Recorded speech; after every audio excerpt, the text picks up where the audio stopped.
الحمد للہ رب العالمین والصلاة والسلام علی سید المرسلین اما بعد فاعوذ باللہ من الشیطان الرجیم بسم اللہ الرحمن الرحیم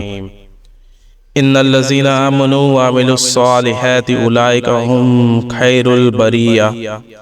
جزاؤہم عند ربہم جنت عدن تجری من تحتہا الانہار خالدین فیہا ابدا رضی اللہ عنہم ورضوا عنہ ذالک لمن خشی ربہ صدق اللہ العظیم و صدق رسولہ النبی الکریم۔ برادر اسلام السلام علیکم ورحمۃ اللہ وبرکاتہ۔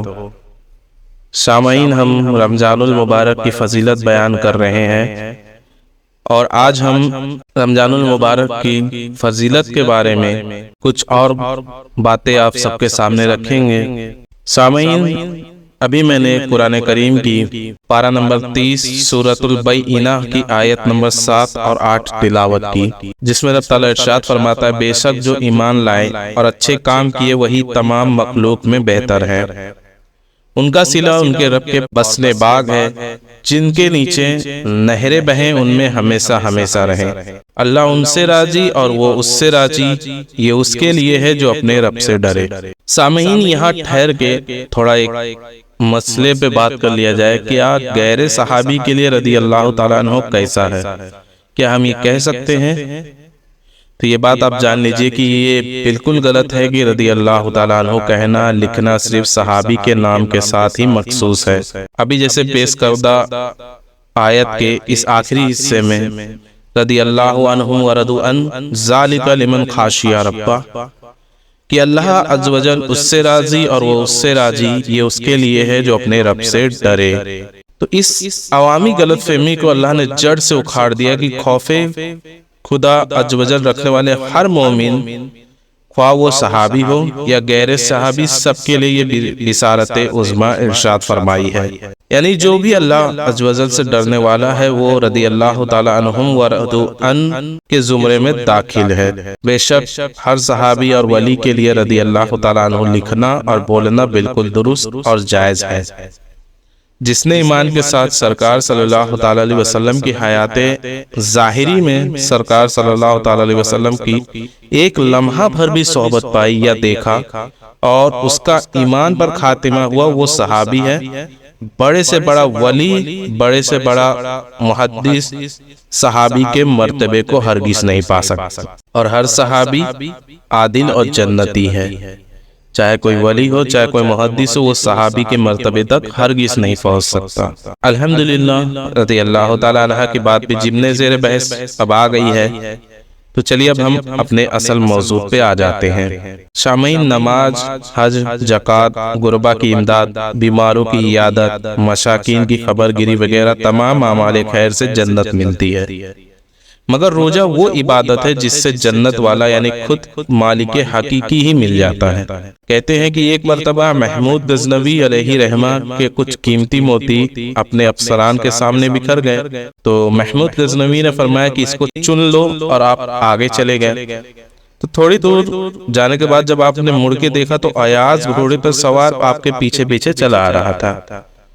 محمود غزنوی نے کہا کہ ایاز، کیا تمہیں موتی نہیں چاہیے؟ تو ایاز نے کہا کہ عالی جہاں، جو موتیوں کے طالب تھے وہ تو موتی چن رہے ہیں، لیکن مجھے موتی نہیں بلکہ موتی والا چاہیے۔ تو یہ جو روزہ ہے، ہم جو روزہ رکھتے ہیں، تمام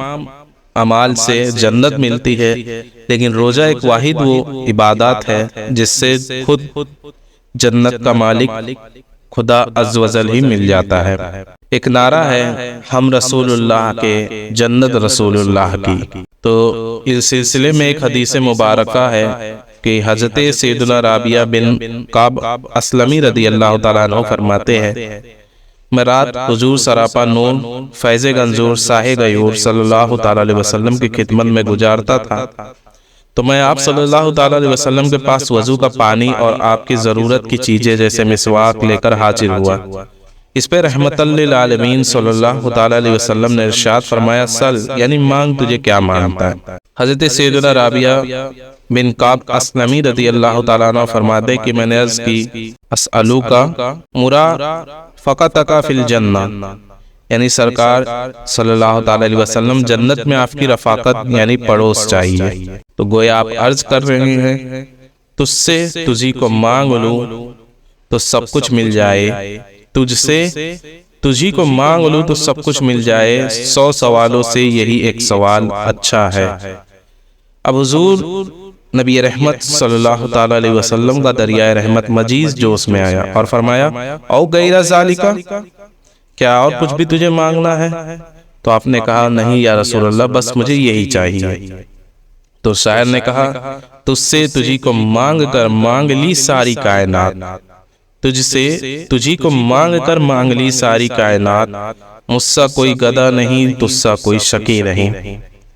سامعین، جب حضرت سیدنا رابعہ بن قعب اسلم رضی اللہ تعالیٰ عنہ جنت کی رفاقت یعنی پڑوس طلب کر چکے اور مزید کسی حاجت کے طلبگار ہونے سے انکار جب فرما دیا، تو اس پر سرکار نامدار باذن پروردگار دو عالم کے مالک و مختار شہنشاہ ابرار صلی اللہ تعالی علیہ وسلم نے ارشاد فرمایا فَأَعِنِّي عَلَى نَفْسِكَ بِكَثْرَةِ السُّجُودِ، یعنی اپنے نفس پر کثرت سجود یعنی زیادہ نوافل سے میری مدد کر۔ تو اس حدیث سے معلوم ہوتا ہے کہ سرکار با اختیار ہیں، آپ جسے جو چاہیں وہ عطا کر دیتے ہیں۔ سبحان اللہ۔ تو اب اس حدیث مبارکہ نے تو ایمان ہی تازہ کر دیا ہے کہ حضرت سیدنا شیخ عبدالحق محدث دہلوی علیہ رحمہ فرماتے ہیں کہ سرکار مدینہ صلی اللہ تعالی علیہ وسلم کا بلا کسی تقعید اور تخصیص کے مطلقاً فرمانا سل یعنی مانگ کیا مانگتا ہے، یہ اس بات کو ظاہر کرتا ہے کہ سارے ہی معاملات سرور کائنات صاحب موجودات صلی اللہ تعالی علیہ وسلم کے مبارک ہاتھوں میں ہیں، جو چاہیں جسے چاہیں اپنے رب عز و جل کے حکم سے عطا کر دے۔ علامہ بصوری رحمت اللہ تعالی علیہ قصیدہ بردہ شریف میں فرماتے ہیں فَإِنَّ مِن زُودِكَ الدُّنْيَا وَدَرَّتَهَا وَمِنْ عُلُومِكَ عِلْمَ اللَّوْحِ وَالْقَلَمِ، یعنی رسول اللہ صلی اللہ تعالی علیہ وسلم دنیا اور آخرت آپ صلی اللہ تعالی علیہ وسلم کی زود و سخاوت کا ہی حصہ ہے، اور لوح قلم کا علم تو آپ صلی اللہ تعالی علیہ وسلم کے علم مبارکہ کا ایک حصہ ہے۔ مزید ہے یہ فرماتے ہیں کہ دنیا اور آخرت کی خیر چاہتے ہو تو اس آستان عرش نشان پر آؤ اور جو چاہے مانگ لو۔ تو شاعر نے یہاں کہا خالق کل نے آپ کو مالک کل بنا دیا، خالق کل نے آپ کو مالک کل بنا دیا، دونوں جہاں دے دیے قبضہ و اختیار میں، دونوں جہان دے دیے قبضہ و اختیار میں۔ سامعین، اب ہم روزے کے فضائل کے متعلق 11 فرمان مصطفیٰ صلی اللہ تعالی علیہ وسلم آپ کے سامنے رکھتے ہیں، اور اس کے بعد انشاءاللہ ہم پھر اس ویڈیو کا اختتام کریں گے اور اس کے آگے کے جو حالات ہیں وہ ہم آگے بتائیں گے۔ فرمایا میرے نبی پاک نے کہ بے شک جنت میں ایک دروازہ ہے جس کو ریان کہا جاتا ہے، اس سے قیامت کے دن روزہ دار داخل ہوں گے، ان کے علاوہ کوئی اور داخل نہ ہوگا۔ کہا جائے گا روزے دار کہاں ہیں؟ پس یہ لوگ کھڑے ہوں گے، ان کے علاوہ کوئی اور اس دروازے سے داخل نہیں ہوگا،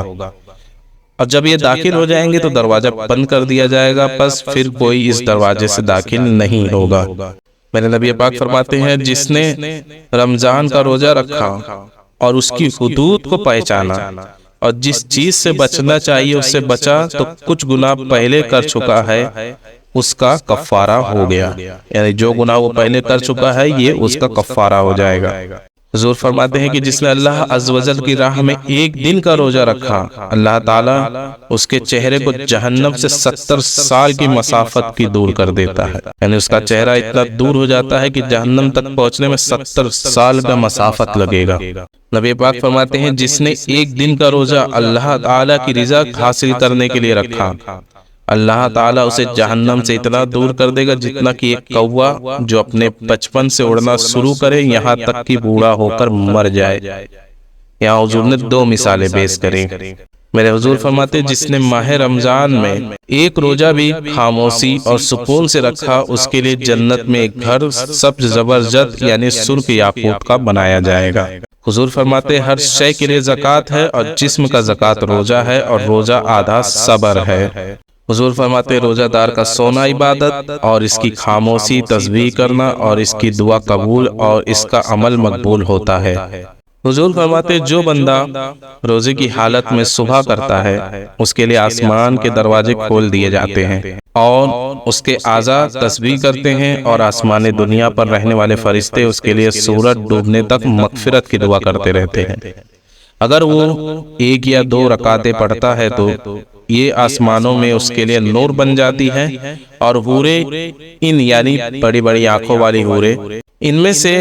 اس کی بیویاں کہتی ہیں کہ اے اللہ تعالیٰ تو اس سے ہمارے پاس بھیج دے، ہم اس کے دیدار کے بہت زیادہ مستحق ہیں۔ اور اگر وہ لا الہ الا اللہ یا سبحان اللہ یا اللہ اکبر پڑھتا ہے تو 70,000 فرشتے اس کا ثواب سورج ڈوبنے تک لکھتے رہتے ہیں۔ حضور فرماتے ہیں جس کو روزے نے کھانے یا پینے سے روک دیا کہ جس کی اسے خواہش تھی تو اللہ تعالیٰ اسے جنتی پھلوں سے کھلائے گا اور جنتی شراب سے سیراب کرے گا۔ یہاں میں ایک ڈیفینیشن سمجھا دوں، شراب کسے کہا گیا ہے؟ یہ ہمارا پوا والا شراب نہیں جو شرابی لوگ پیتے ہیں، اس کی ذکر نہیں ہو رہا ہے یہاں۔ عربی میں ہر لکوڈ یعنی پینے والی چیزوں کو شراب کہا جاتا ہے، شربت بھی کہا جاتا ہے، شراب بھی کہا جاتا ہے، تو کوئی یہ پوا والا شراب ہرگز نہ سمجھے۔ حضور فرماتے ہیں قیامت والے دن روزے دار کے لیے سونے کا دسترخوان رکھا جائے گا جس سے وہ کھائیں گے، حالانکہ لوگ حساب کتاب کے ابھی منتظر ہوں گے۔ یعنی قیامت والے دن جب حساب کتاب کرنا ہوگا، لیکن اللہ تعالیٰ حساب کتاب کرنے سے پہلے روزے داروں کے لیے ایک دسترخوان بچھا دے گا جس پہ وہ اللہ کی نعمتیں تناول فرمائیں گے، لیکن ابھی حساب کتاب کے لوگ جو حساب کتاب کرنے والے ہیں یعنی جو روزہ نہیں رکھتے تھے وہ حساب کتاب کے منتظر ہوں گے کہ کب حساب کتاب چالو ہو۔ اور آخری میں میرے نبی پاک فرماتے اللہ تعالیٰ کے نزدیک اعمال 7 قسم پر ہیں، 2 عمل واجب کرنے والے، 2 عملوں کی جزا ان کی مثل، 1 عمل کی جزا اپنے سے 10 گنا اور 1 عمل کی 700 گنا تک، اور 1 عمل کا ایسا ہے کہ اس کا ثواب اللہ تعالیٰ کے علاوہ کوئی نہیں جانتا۔ جو 2 واجب کرنے والے ہیں، پہلا وہ شخص جو اللہ عز و جل سے اس حال میں ملا کہ اللہ تعالیٰ کی عبادت اخلاص کے ساتھ اس طرح کی کہ کسی کو اس کا شریک نہیں ٹھہرایا، تو اس کے لیے جنت واجب ہو گئی۔ اور دوسرا یہ کہ اور جو کوئی اللہ تعالیٰ سے اس حال میں ملا